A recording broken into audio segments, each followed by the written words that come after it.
Hey everyone, Laszlo Montgomery again, coming to you for the 115th time, exclusively from the ChinaHistoryPodcast.com. Recently, I ordered writer Lynne Joiner's 2009 work entitled Honorable Survivor, Mao's China, McCarthy's America, and the Persecution of John S. Service. I don't know exactly why the life of John Service particularly intrigued me. I knew of John Service back in my college days and that he was one of the famous China hands of the 1930s and 40s and that his name was included in the short list of those singled out for supposedly losing China. Let me put the good old air quotes around the words losing China. The more I read of Lynne Joiner's excellent book on the life of John Service, the more I began to realize I think we might have the makings here of another one of those multi-part episodes that I've been putting out from time to time. When I first considered the subject of John Service, I was thinking, how was I going to accumulate enough factoids and interesting stuff on John Service's life to fill a 30-minute podcast episode? Then I found Lynne Joiner's book, and this led me to this and led me to that, and now I'm already trying to rein in this one and not let it spin out of control. And then in the middle of researching this topic, I realized, man, this is the time to bring out Barbara Tuchman's Stilwell and the American Experience in China. You see, in looking at the life and times of John Service, you sort of get 5 or 6 podcasts for the price of one. There is a veritable cavalcade of stars who give the performances of their life during this wartime epic. There were the 2 principal sound stages where this whole drama was played out. That was Chongqing, a.k.a. Chungking, and the other was Yan'an. Then, once you threw Washington, D.C. into the mix, the drama sometimes descended into a 3-ring circus. Now, usually I will give you, at no additional charge to the basic fee you're paying right now, a list of Chinese terms from the episode so that you could follow along and not get tripped up by any of the Putonghua. But in this series, I'm going to throw so many names at you, especially in part 2 of this budding epic story. What I'll do is keep a running list of who's who so you can keep everyone straight. There were political guys, military guys, envoys, OSS spies, Yanks, Brits. But in telling this story, we can get a feel for those times that followed the Japanese invasion in 1937 and the Civil War that followed. The entire subject of U.S.-China relations since the earliest days in the 18th century has always fascinated me. Even today, thanks to all my expat heroes in China who get the word out in so many different ways, I can't get enough of U.S.-China news and analysis. So it's interesting to me to look at the state affairs today with U.S.-China relations and contrast it to this interesting time from basically the Mukden incident to the final defeat of the nationalist forces in 1949. All these larger-than-life characters all mingle together at one time in the cities of Shanghai, Beijing, Hankou, Kunming, Chongqing, and Yan'an. The reason why this period was so important was because of the magnitude of the failure. When you think about the what-ifs and lost opportunities from the diplomatic failures of this time, it's staggering. It was an amazing mix of big egos, inferiority complexes, people bent on revenge with an axe to grind, people just out to make a buck, revolutionaries, patriots, incompetents, and personalities born to lead. Despite the force of will of one of America's greatest presidents and the work of such amazing and dedicated people, both civilian and military, there was simply no way to bring everyone together to read from one single hymn book. From suffering through so many past CHP episodes covering China in the 20th century, you all know it was a very rough, winding, and complicated road. The aftershocks from the cataclysm that happened after Mao and the Communists emerged victorious in 1949 sowed the seeds for what George Orwell and Bernard Baruch first called the Cold War. You see, the interesting thing about John Service was that he was hardly anyone of high rank or power. He was a low-level diplomat in his 30s when he was rubbing elbows with the likes of Mao, Zhou Enlai, General Stilwell, Henry Wallace, Chiang Kai-shek, Song Mei-ling, her brother T.V. Song, and their brother-in-law H.H. Kong. When Madame Jiang first met him, she said, "Service. What a lovely name. We hope you'll be of service to China."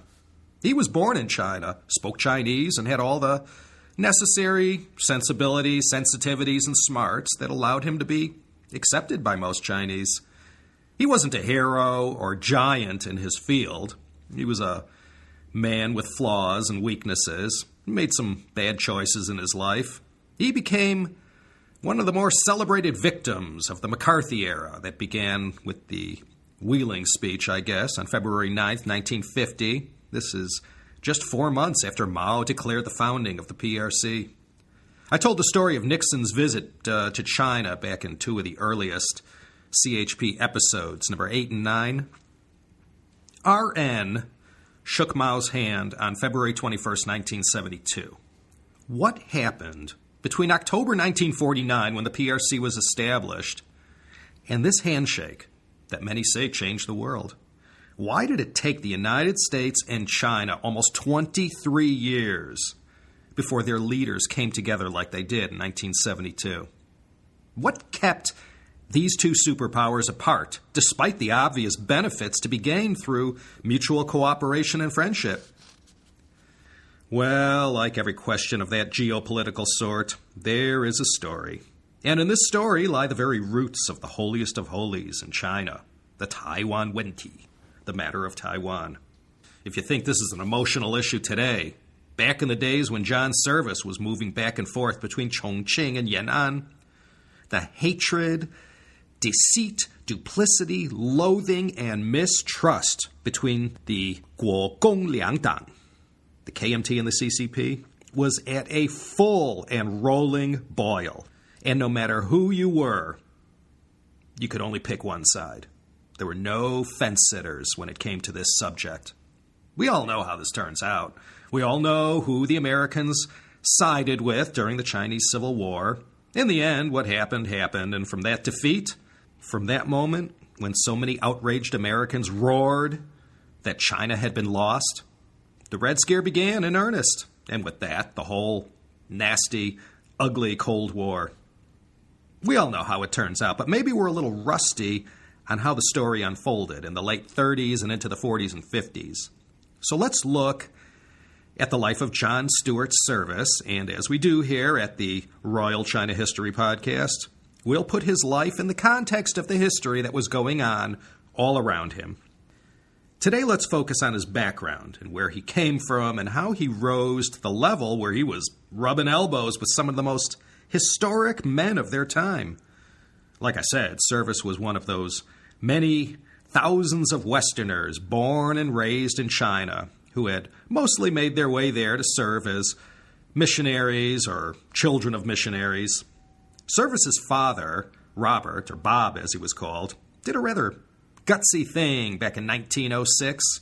This was during Teddy Roosevelt's second term in office. He moved to Sichuan, to the city of Chengdu, to open a local office of the YMCA. There, Bob Service and his wife, Grace, brought up 3 boys in this harsh environment. Well, harsh for a newly arrived Westerner, that is. To the boy, John Service, this was the only home he knew. He grew up speaking the Sichuan dialect, which is what people on the streets spoke in Chengdu. From all accounts, his mother was a saintly woman who worked tirelessly for her family in a strange world that wasn't their own. John Service was born August 3rd, 1909. The last emperor, Puyi, was on the dragon throne. And being 3 years old and all, this emperor wasn't able to hold China together. So, 1911, and the years that followed, the Xinhai Revolution, the Republic of China, Sun Yat-sen, Yuan Shikai, Song Jiaoren, Wang Jingwei, the Tongmeng Hui. This was the China that Jack Service grew up in. He was homeschooled by his mother. She used a mail-order service to provide the teaching materials. His friends were fellow Western children within the missionary community whose parents served any number of Protestant churches. One of his earliest childhood friends was John Patton Davies, son of Baptist missionaries. Remember that name. He's going to end up getting raked over the same coals as John Service when the Red Scare is raging. As someone who has a mild interest in China, it's nothing less than fascinating to me to think about what it must have been like to grow up in this world. Chengdu was not Beijing or Shanghai, not by a long shot. He was about 10 years old when the May 4th movement took off, so young John Service was, I guess you could say, coming of age in a China that was unwittingly on the verge of 2 bloody decades of warlordism, Japanese invasion, and then civil war. He attended boarding school in Shanghai, and as an 11-year-old, got to witness with his own eyes the Shanghai of the 1920s. He was walking the same streets of the international settlements as Carl Crow, who we featured in CHP 079. For his senior year, the family moved back to the U.S. for the occasional home leave. They were based in Berkeley, California. And when the home leave was over, the family went right back to Shanghai, and it was there that they were based. Bob Service was riding high in the YMCA hierarchy and was serving as a regional director. When John Service was 17, he took off for college, attending Oberlin and becoming a BMOC in no time at all. He met his wife Carolyn there. Carolyn Schultz was the daughter of an Army Corps of Engineer colonel. John and Carolyn both graduated in 1931. The Service continued on at Oberlin, studying an art history program, and contemplated life as a professor. Then fate intervened, doesn't it always?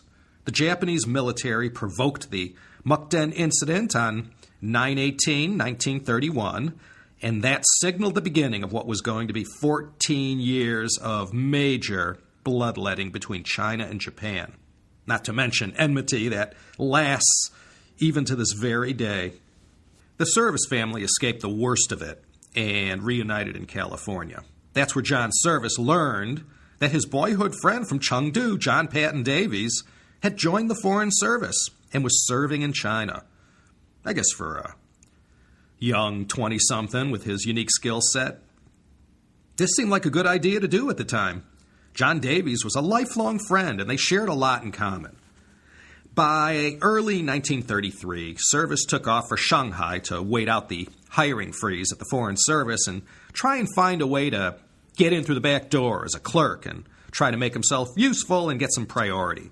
He applied for a gopher job at the U.S. consulate and ended up getting assigned to the city of Kunming, which back then was called Yunnan. His soon-to-be wife, Carolyn, joined him in the Orient in November of 1933. They were married in Haiphong by a French mayor and took off the next day for Kunming. Carolyn hated it there.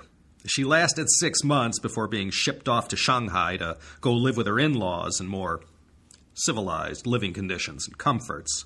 This left John Service alone in Kunming, now a vice consul, to focus on his job, learning all the nitty-gritty of consular operations.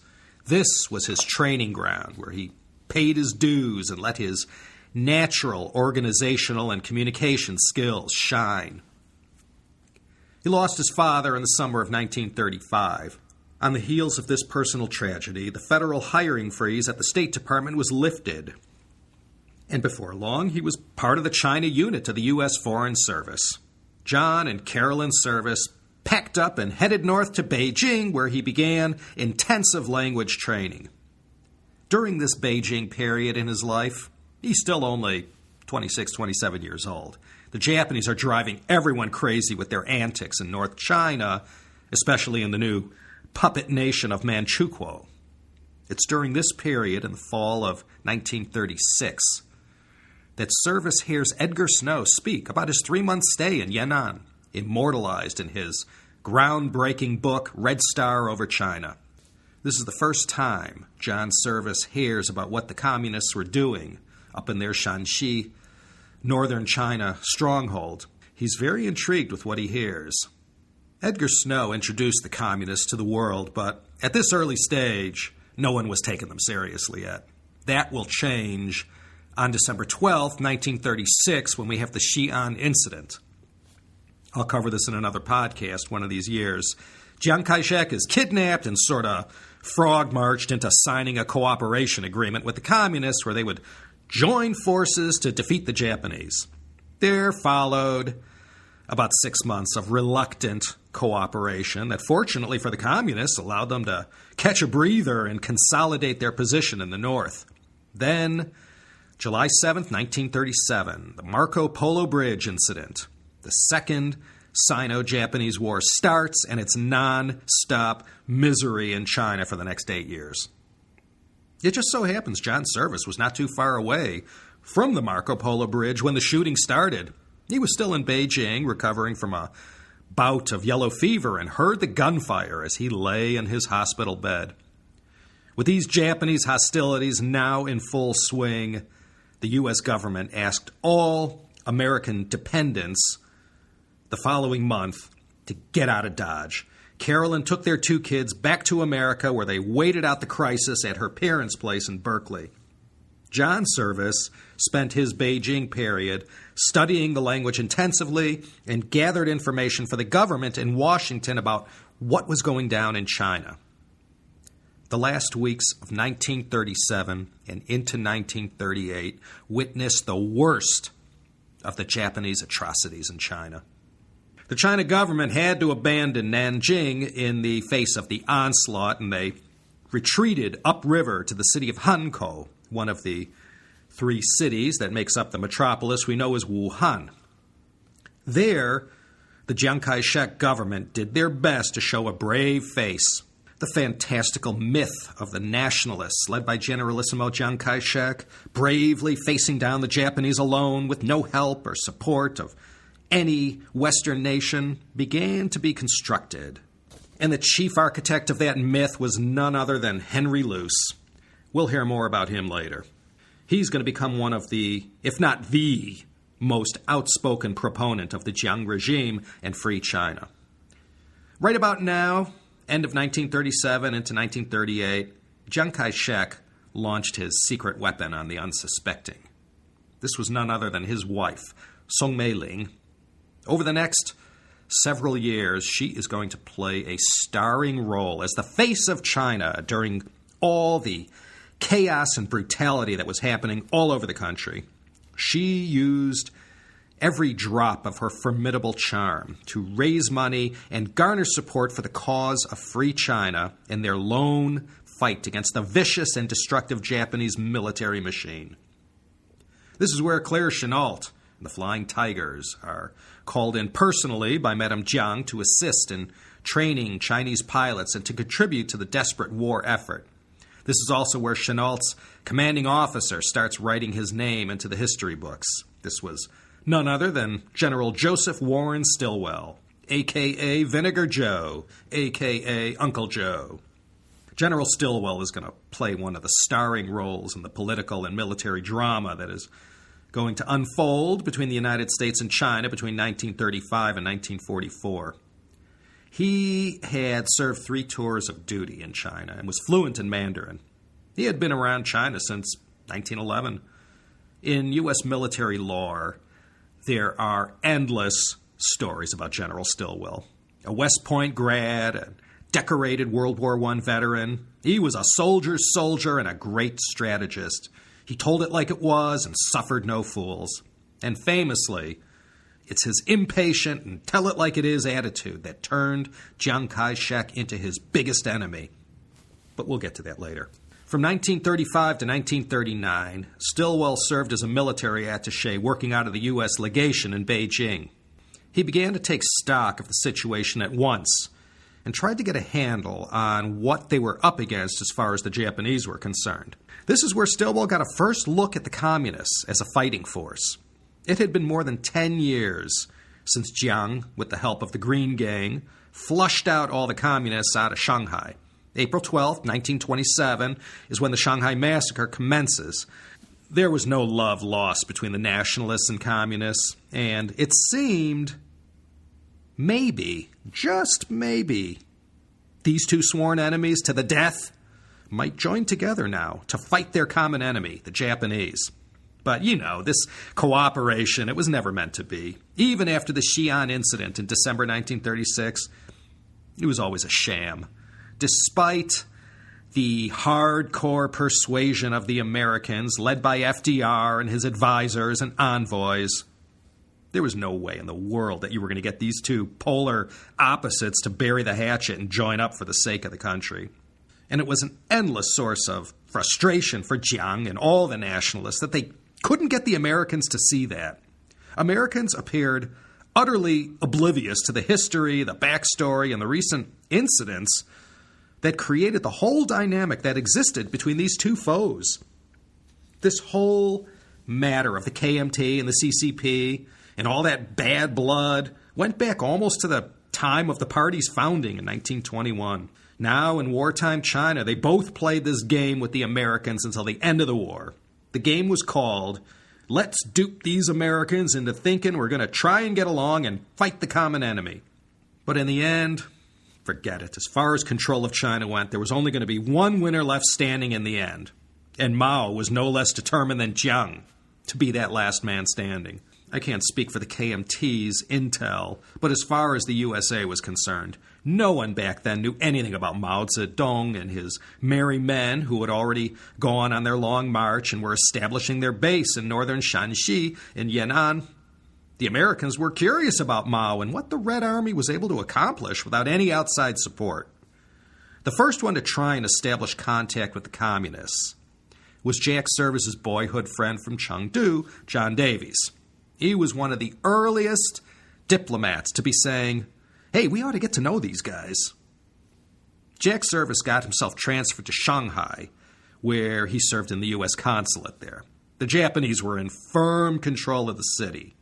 There, Service performed well and continued his ongoing diplomatic training. He also continued to exhibit his can-do attitude and the way he was game to handle any problem the consulate faced.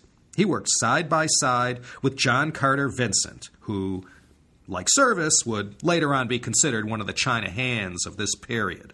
More of John Carter Vincent later.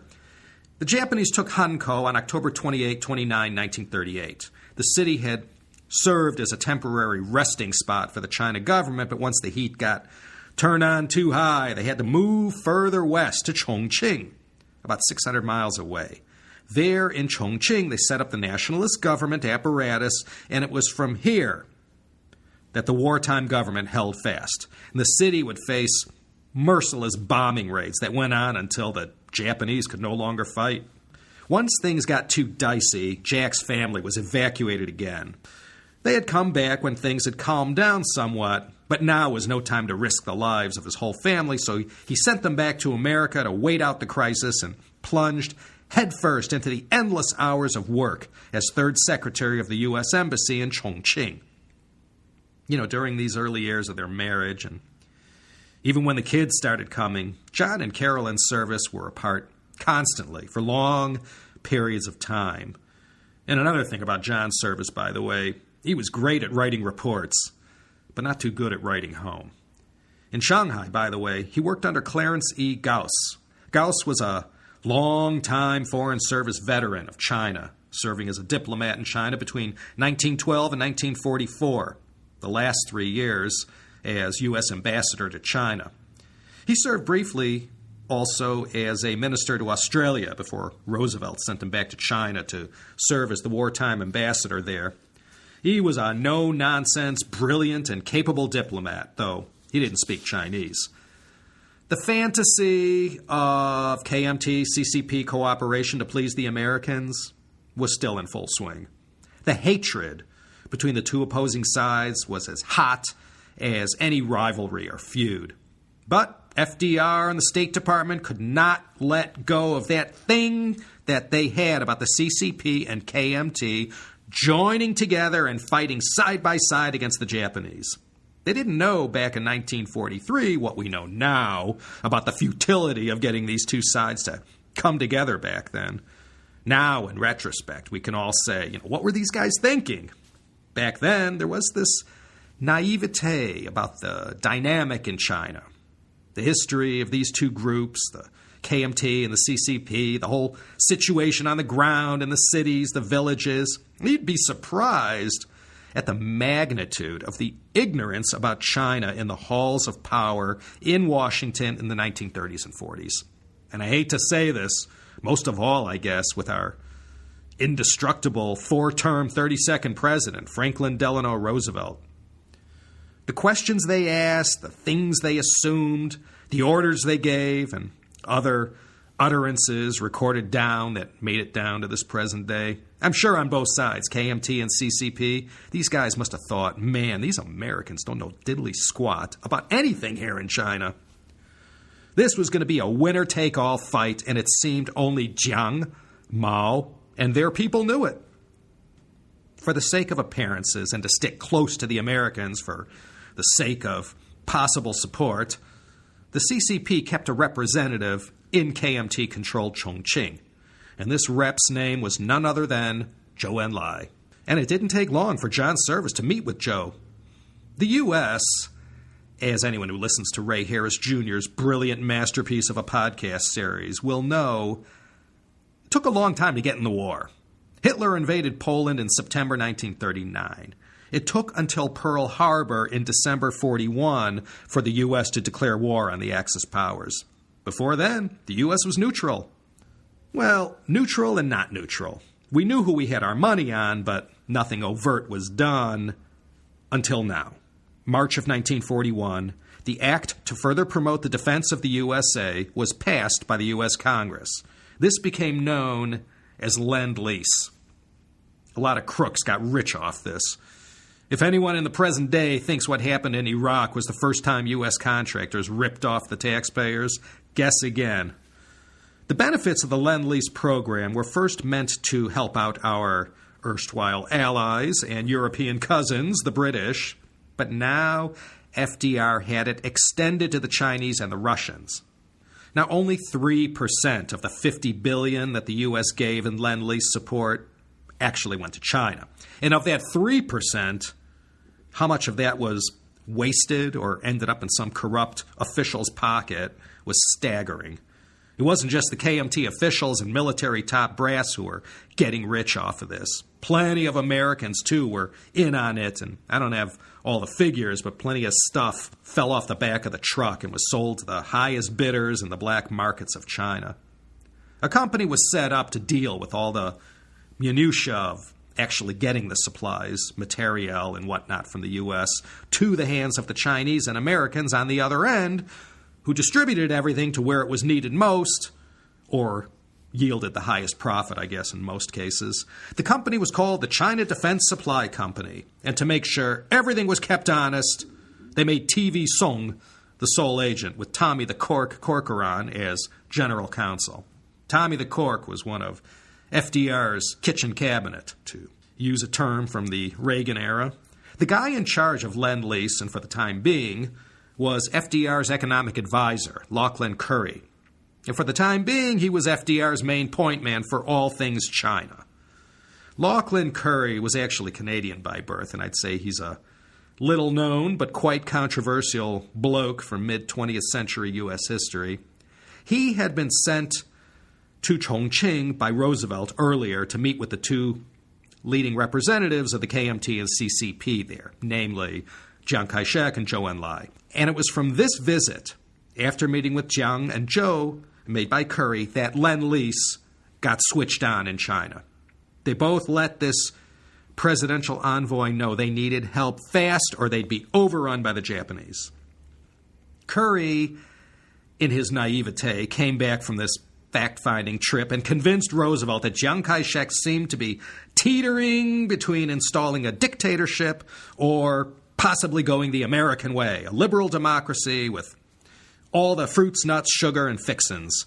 And I bow my head in shame. But the great FDR himself, he just wasn't getting true and accurate advice, and himself wasn't what you'd call terribly knowledgeable about China.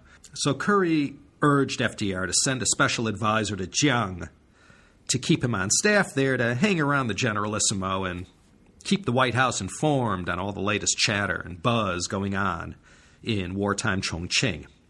Once all the ducks were in a row, one of the first things done with the Lend-Lease program in China was to arrange for the transfer of desperately needed aircraft to China.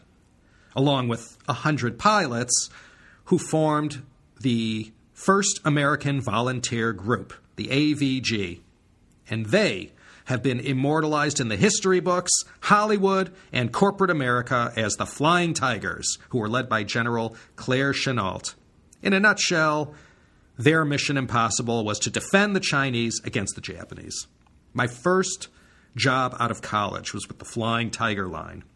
I had just moved to L.A., and my cousin Dennis got me a job there. The company had been formed by a former Flying Tiger pilot named Robert L. Prescott.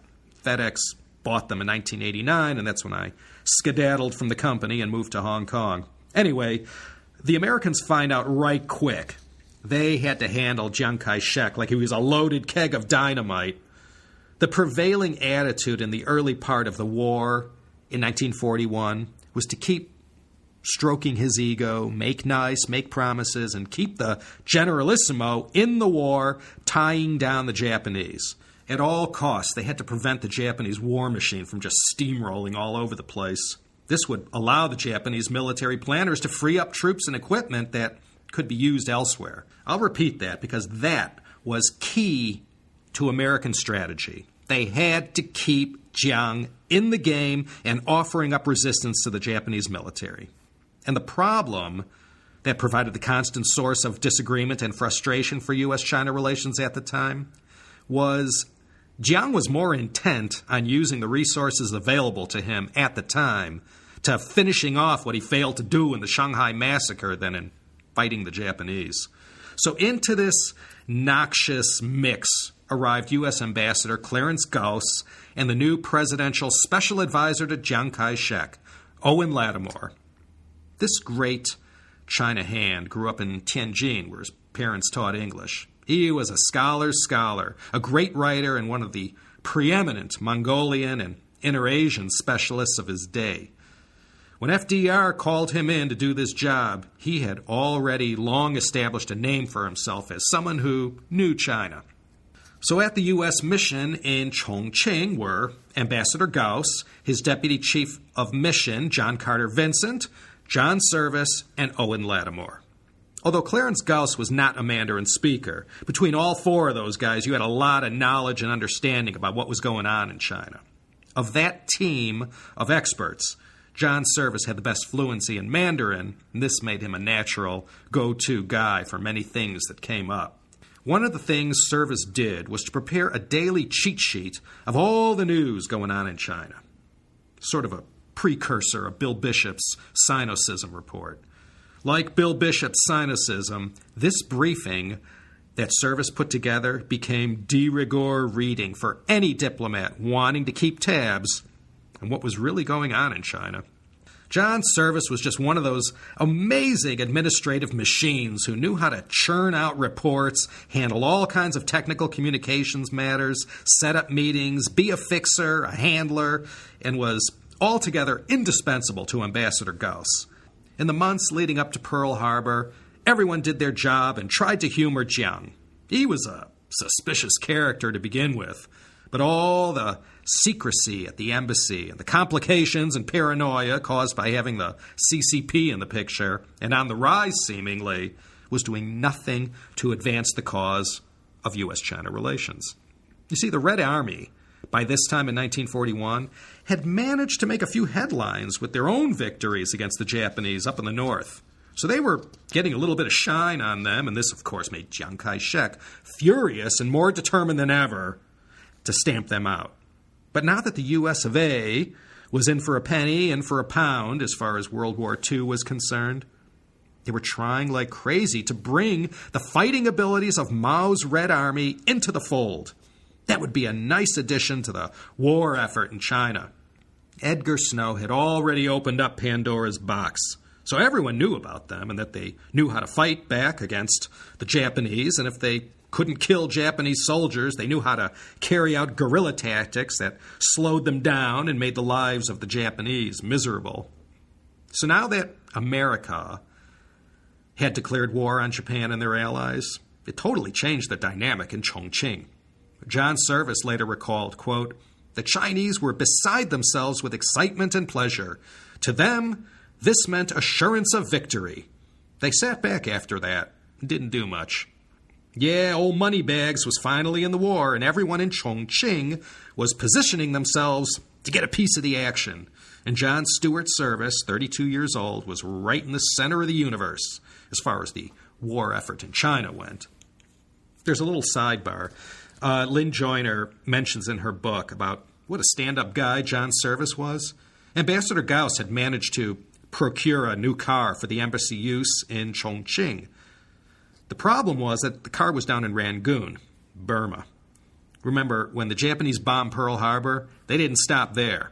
When FDR gave his famous speech about the day that will live in infamy, he announced that the Japanese had also bombed Hong Kong, Guam, the Philippines, Wake, and Midway Islands. They were on a major roll and moving in a westerly direction towards Burma.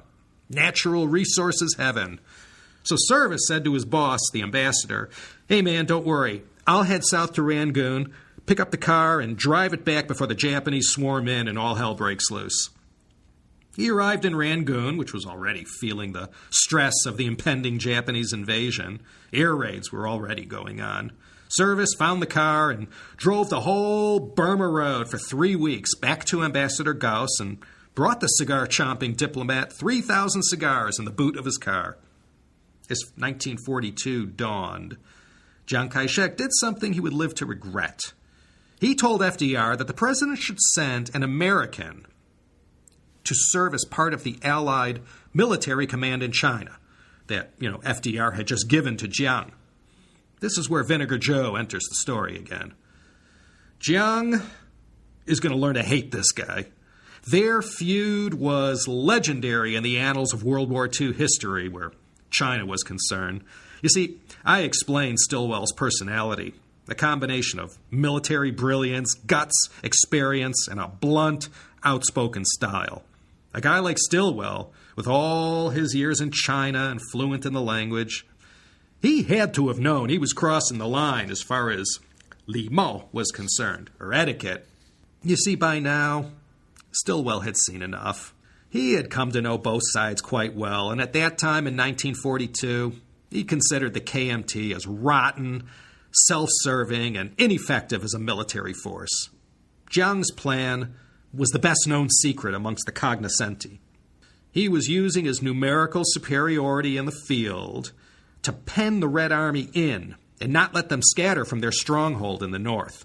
Then he was going to wait out the war, and once Japan was defeated, which was inevitable, everyone believed, he'd use the whole of his military muscle, all the stockpiled Lend-Lease weapons and supplies, and just go pound the Red Army and finish the job off once and for all. But this isn't what the American government wanted, and this strategy that they believed Jiang was using ran counter to what Stilwell was sent there to do in the first place. So as I said, a whole Peking opera was going to be played out between all these players, the U.S. military people, the diplomats, the visiting VIPs and delegations, constantly shuttling in and out of Chongqing, Chiang Kai-shek, Madame Jiang, TV Song, Winston Kong, Tai Li, and all the while bombs would be raining down on the city, and John Service was right in the center of all this. Now, Stilwell had been around a long time, but he had never officially been introduced to Chiang Kai-shek. So this is when their personal relationship begins in earnest, early 1942. This is the worst part of the war for America and her allies in the Pacific Theater. In the months that followed Pearl Harbor, the Japanese just rolled in like an unstoppable force of nature. The Allies hadn't been able to organize a coordinated defense, and nothing was going right yet. The Burma Road, the sole lifeline from the outside world into southwest China, where the government was holed up in Chongqing, was finally cut off. With the closure of the Burma Road, this is when history witnesses the beginning of those daring and heroic pilots who flew supplies into China over the hump, as the Himalayas were called. The heat was really being turned up in Chongqing with respect to the control of the narrative and the agenda. Millions of 1942 dollars were at stake now, and whoever controlled the Lend-Lease supply chain controlled the commissions and profits. So serious measures were taken to keep everyone off the scent of the corruption going on. The censorship and restrictions were oppressive and won the KMT few admirers, especially those working in the U.S. Embassy. Everyone on all sides knew the score, but no one dared to make any move against the other. They all had to get along, lest Roosevelt get wise to the situation there. A snow job had to be carried out on anyone who came sniffing around looking for dirt to bring back to the president. Despite all the restrictions on what was allowed out of Chongqing and where one was allowed to go, John Service, with his fluency in Mandarin, his willingness to take a risk, and his natural abilities to just melt into the population, went out everywhere to get the skinny on what was up and who was doing what. He did this, and he was very effective. And like he always did, he wrote up those excellent reports for his superiors, who then, looked like they knew what they were doing when they took Service's hard work and presented it to the president and his advisors. It was John Service, on one of his fact-finding missions, who first learned about the beginnings of the Hunan Famine. This was one of the great unknown tragedies in 20th century China. The wheat, millet, and corn crop all failed. Rains didn't come, and the lean crop yields of 1940 and 41 were long consumed. Nothing new came in 1942. A famine of biblical proportions is going to hit Hunan, which is one of the 2 or 3 most populous provinces in the most populous country in the world, if you get the picture. The Hunan famine was actually 3 disasters in one. First, it was a natural disaster caused by drought. Second, it was a disaster because the whole province was a war zone and the Japanese were doing their thing up there.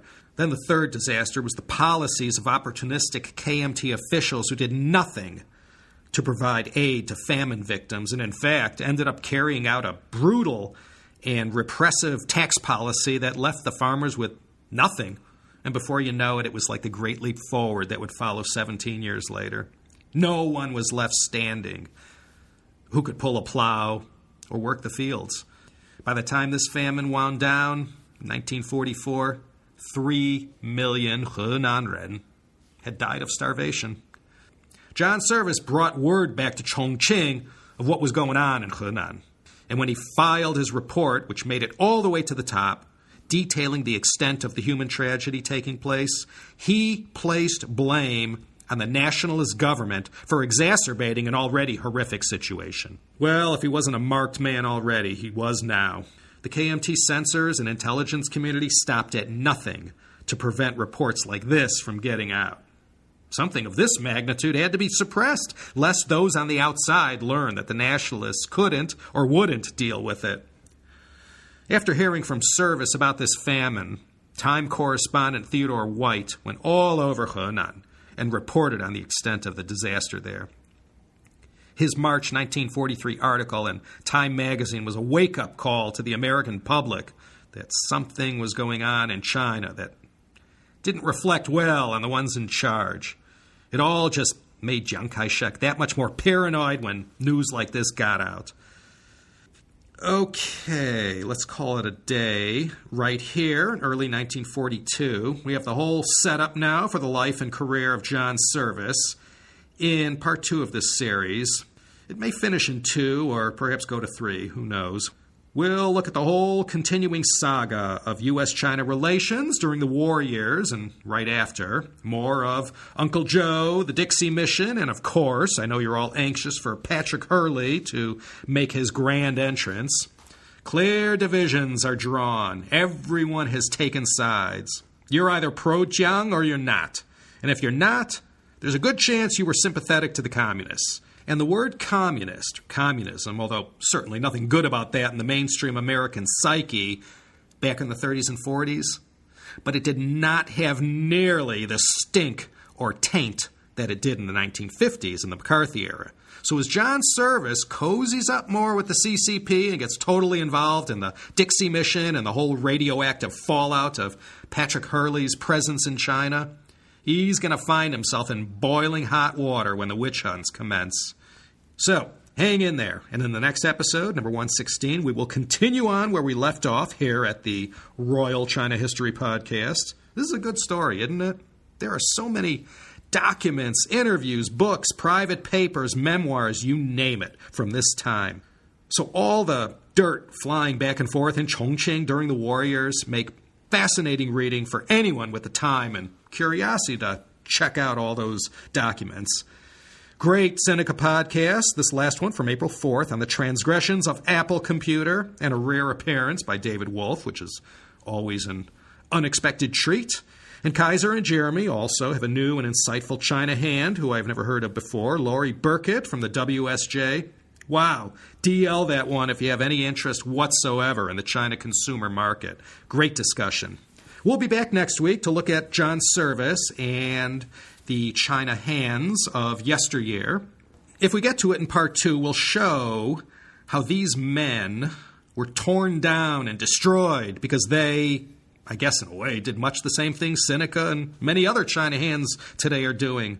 They were experts on the ground in China, and they got the word out about what was happening without adding any high fructose corn syrup or spin to what they saw with their own eyes. And for doing this kind of reporting and giving opinions, John Service and these other China hands we'll get to know in the next episode are going to be hung over the flames by their thumbs, in a manner of speaking, that is. So, once again, as the great one in KC always says, I hope you enjoyed that. This is Laszlo Montgomery of the China History Podcast, signing off from lovely Claremont, California, city of trees and PhDs. Another perfect day here in Cali, if I say so myself. I have an overnighter to Bentonville, Arkansas next week, but other than that, no travel on the horizon. And I can't tell you how glad I am about that. Mid-September, though, I'm coming to Beijing for about 2 weeks, and very much looking forward to that. Take care, everyone, and I look forward to seeing you next time for another exciting episode of the China History Podcast.